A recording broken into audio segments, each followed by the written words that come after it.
My wife divorced me on my 80th birthday, and she chose to deliver the news with a cruelty so deliberate it felt rehearsed.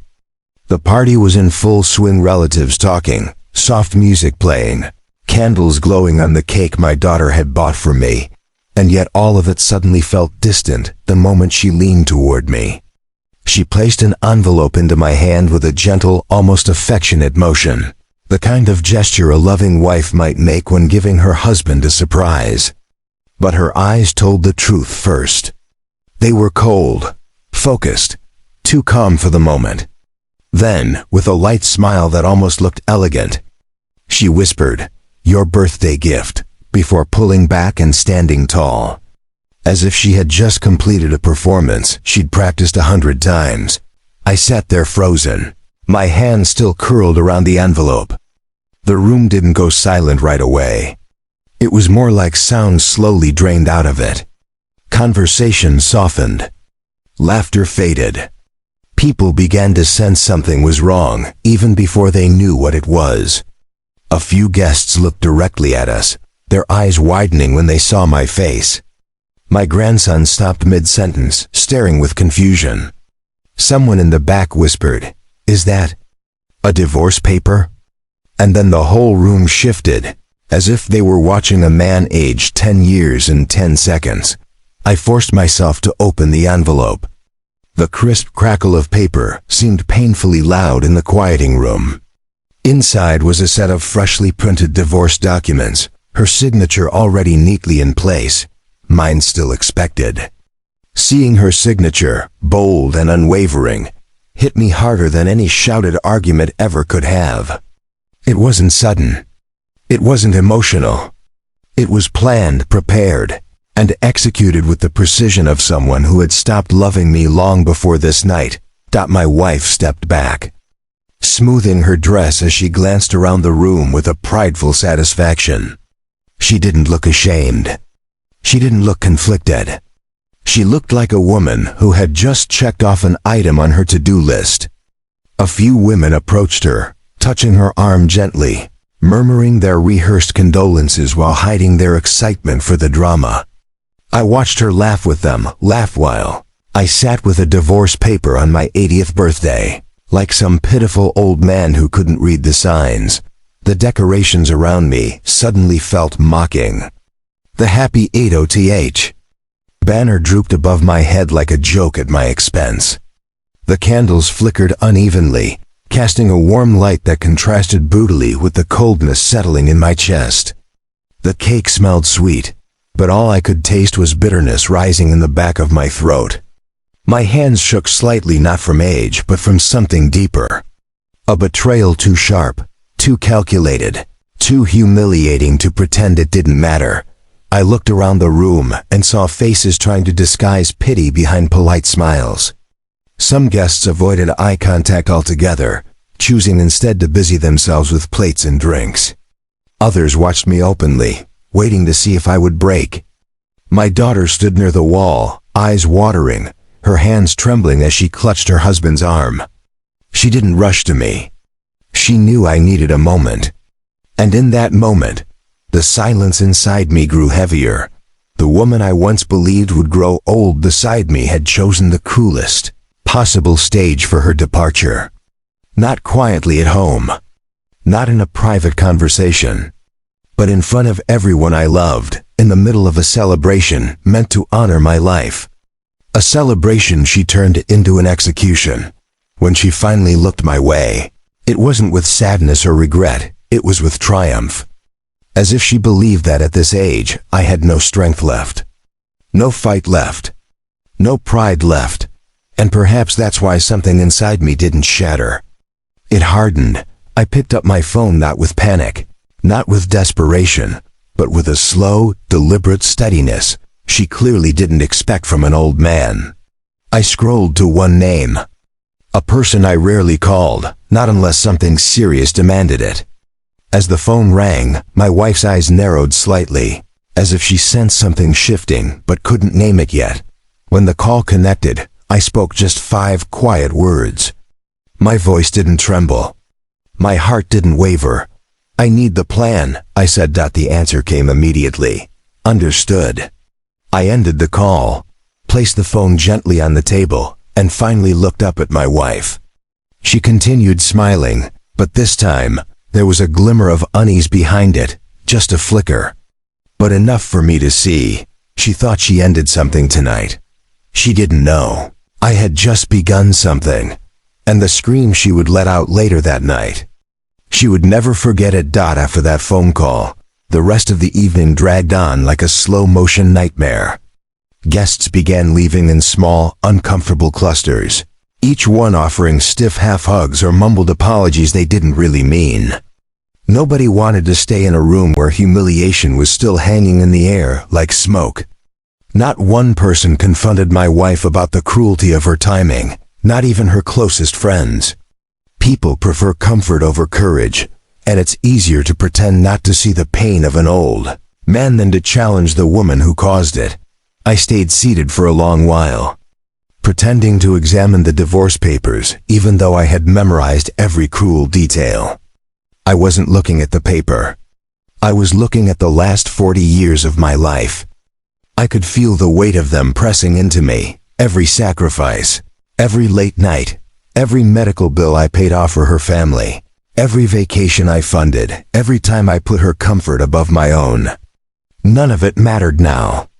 To her, the man who carried her through life had become disposable the moment she found something new. Something younger, something she thought she deserved more. Eventually, the room emptied completely except for my daughter. She approached quietly, sitting beside me without saying a word at first. Her hand trembled when she placed it on mine. She tried to smile. God knows she tried, because she didn't want me to feel the weight of her sadness too. But the moment her eyes glossed over, she looked away, as if her pain might embarrass me somehow. "Dad, why would she do this today?" she whispered. I didn't answer her, not because I didn't know, but because saying it out loud would make it too real. My daughter wiped her eyes, stood up, kissed my forehead gently, and told me she'd check on me the next morning. I nodded, pretending I was fine. Pretending I was still the strong father she always believed I was. When she left, the house became silent in a way that felt unnatural. Empty chairs, dim lights, half-eaten food, wrapping paper torn and forgotten. Everything looked like the aftermath of a storm. My wife didn't stay. She left immediately after the last guest walked out. She didn't say goodbye. She didn't look back. She didn't even ask if I was okay. She simply left, heels clicking on the floor as if she were walking toward a future where I no longer existed. I remained at the dining table, staring at the door long after it closed. The silence pressed against my chest, heavier than the betrayal itself. I remembered our early years together, road trips, struggles, late-night coffees when we were young and broke. I remembered the first Christmas we spent in a tiny apartment with a broken heater. I remembered how she once looked at me like I was her home. And now, she walked away from me like I was an inconvenience. Hours passed before I finally stood up. My steps were slow, deliberate, each one echoing through the empty house. I walked toward my study, closed the door behind me, and turned off the main lights, leaving only the soft desk lamp glowing in the corner. Its warm glow cast long shadows across the room, making everything look sharper, more intentional. The phone lay on my desk where I'd left it earlier, and the scent of old books filled the air, comforting, steady, familiar. The call I made earlier wasn't one of anger. It wasn't revenge for the sake of revenge. It was a call for truth, a truth my wife had been hiding for over a year. I had known. I had quietly observed. I had chosen not to confront her until she showed me who she truly was. And tonight, she revealed herself completely. My contact, the one who answered immediately, was someone who owed me a favor. Someone with access to information my wife never imagined I could get. And the information he had gathered over the past months. It was enough to collapse the fantasy she had built with her new lover. Enough to bring everything she tried to hide into the light. I opened the folder he had sent me earlier. That day but hadn't looked at until now. Photos, messages, financial records that didn't belong to her alone. A secret account. A trip she claimed was for self-care. All the proof I needed that while I was planning a birthday celebration for the woman I loved, she was planning her exit with someone else. The desk lamp flickered slightly. As if the room itself reacted to the truth, I leaned back in my chair, breathing slowly, not from exhaustion, but from clarity. She wanted to end our marriage publicly, cruelly, humiliatingly, because she believed I was too old, too weak, too slow to fight back. She thought I would sign the papers quietly and fade into the background like a defeated man. But what she didn't know was that the one call I made tonight would send her entire world crashing into pieces before sunrise. The scream she let out 20 minutes later, I would never forget it. I stepped outside for a moment after placing the call, letting the cold night air settle my heartbeat. My 80th birthday. And I was standing alone in the backyard while the woman who shared 40 years of my life laughed inside like she had won some private war. Through the window, I watched her raising a glass, whispering to guests who pretended not to notice the divorce papers still sitting on the table like a cruel party decoration. She held her chin high, glowing with satisfaction, telling them I was finally out of her way and too old to matter anymore. But they didn't know what I knew. They didn't know who I had just called. They didn't know the kind of protection loyalty builds over decades. I walked back inside, quiet and unbothered, choosing a chair in the corner while pretending to examine the decorations she chose. Gold balloons, expensive wine, a pianist playing soft jazz, all arranged to make herself appear more elegant, more powerful, more above me. She wanted to humiliate me publicly. Fine. But the night wasn't over. Minutes passed slowly. People whispered. Some avoided meeting my eyes. My wife kept smiling, walking with a confidence she hadn't earned. She leaned toward her friends, whispering lies, telling them I lived off her money, that I was useless, that she gave me everything. I stayed silent, because storms don't shout before they arrive. Then it happened. The music stopped mid-note. The house lights flickered once, then dimmed. A heavy vibration rolled through the floorboards, deep enough to silence every conversation in the room. Outside, engines growled.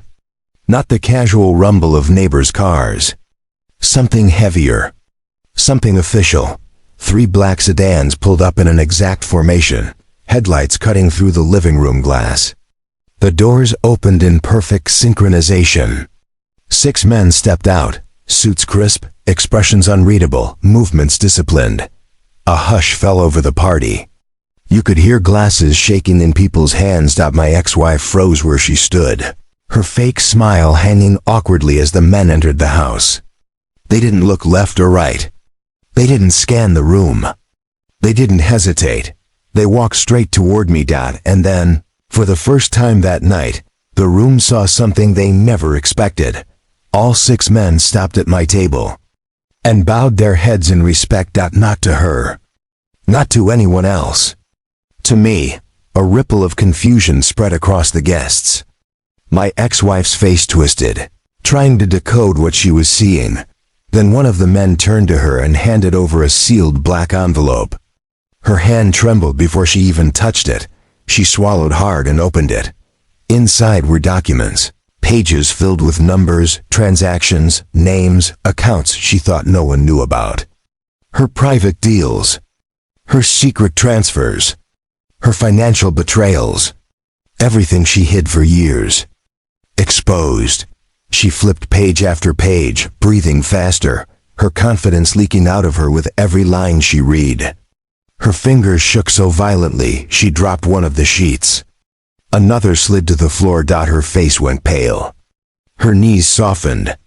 Her perfectly rehearsed smile died on her lips.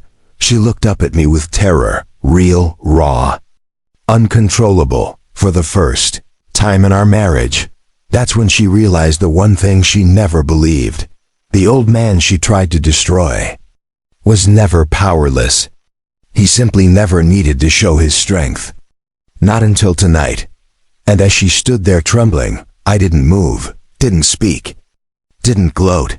I only watched quietly, the same way she had watched me earlier when she thought she had finally broken me, but she didn't know the night still had one more truth waiting for her.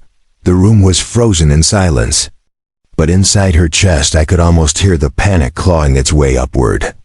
She kept flipping through the papers the men delivered, each page heavier than the last, each one pulling her deeper into the truth she tried so hard to bury.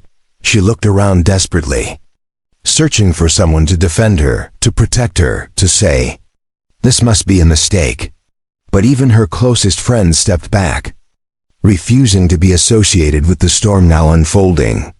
Their smiles faded, their shoulders stiffened, their eyes avoided hers like the truth might spill onto them too. The pianist packed up quietly.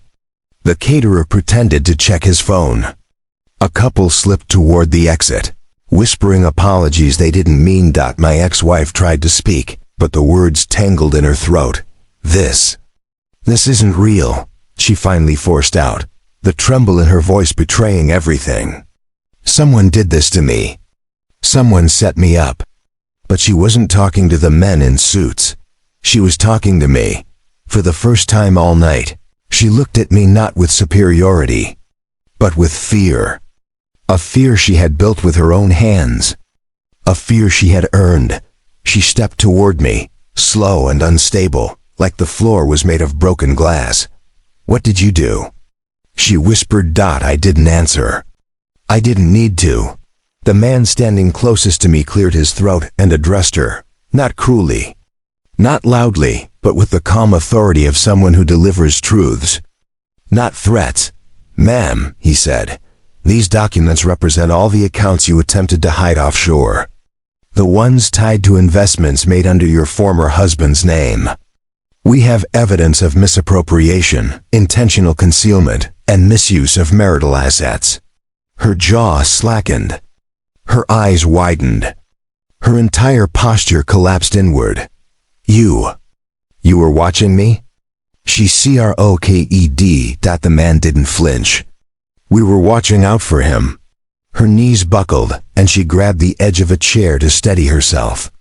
The strength she flaunted earlier had evaporated completely, replaced by something hollow and exposed. She glanced back at the guests like they might magically support her, but they could barely look at her. The same pride she weaponized for years was now the very thing suffocating her. I stood up slowly, not out of anger, but because the moment required it. She stared at me like she was seeing a stranger. Maybe she was. Maybe she had never tried to look at the man behind the calm voice and quiet habits. "You think I deserve this?" she asked, voice cracking. I met her eyes. Steady and tired, not triumphant, not cruel. Just honest. "I think," I said softly, "you never expected consequences." The words hit her harder than any shout. She shook her head like she could undo the night, rewind the damage, erase the moment she whispered your birthday gift at my own celebration. "I'm sorry," she whispered. I didn't mean for it to go this far." But apologies born from fear don't heal anything. One of the men stepped forward and handed me a small black folder, a summary. Not for her, but for me. A quiet acknowledgement. A reminder of the loyalty I built long before she tried to rewrite my life. She saw it and gasped. "You planned this. You planned all of this today." "No," I said. "I prepared for this years ago." Her breath trembled, her eyes glossed with panic. And for the first time since the divorce papers touched my birthday table, she realized something she had refused to believe. I had not been weak. I had been patient.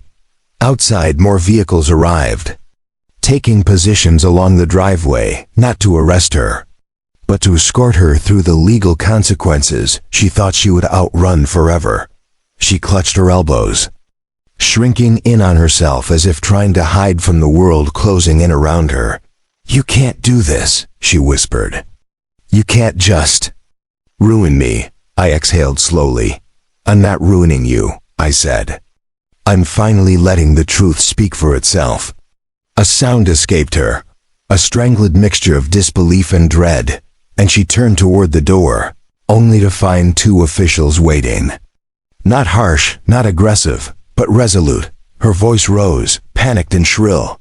Please. Wait, please. The room watched as she took one stumbling step after another. The woman who once controlled every room, now unable to control her own footing. She screamed my name, demanded explanations, begged for chances she never extended to me, but the night had shifted. This was no longer her celebration. This was the end of a chapter she wrote herself. As the officials guided her toward the doorway, her voice cracked one last time. You did this to me. I shook my head gently. No, I said. You did this long before tonight. She stared at me with wet eyes, stunned by the simplicity of the truth. Then she was led out into the cold night, the same night I had stepped into earlier after the divorce announcement. The same night she thought she had claimed victory over me. Her departure left a hollow silence behind.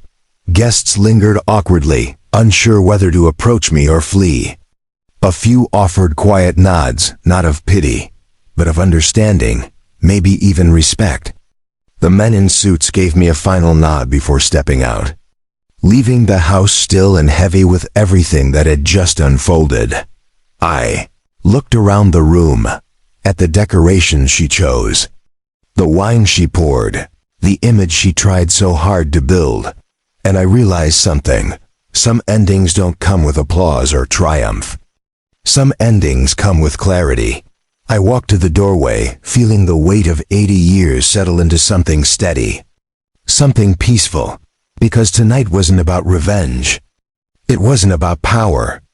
It wasn't even about justice. It was about finally walking away from someone who never believed I could. As I stepped outside, the cold air wrapped around me, quiet, clean, honest. The night sky stretched open above me, unbothered by everything that had happened beneath it. And in that stillness, I understood the truth I had been avoiding for years, sometimes the loudest scream. Comey's from the person who thought they'd never be held accountable. And sometimes, the strongest man in the room is the one who waited long enough to let the truth arrive.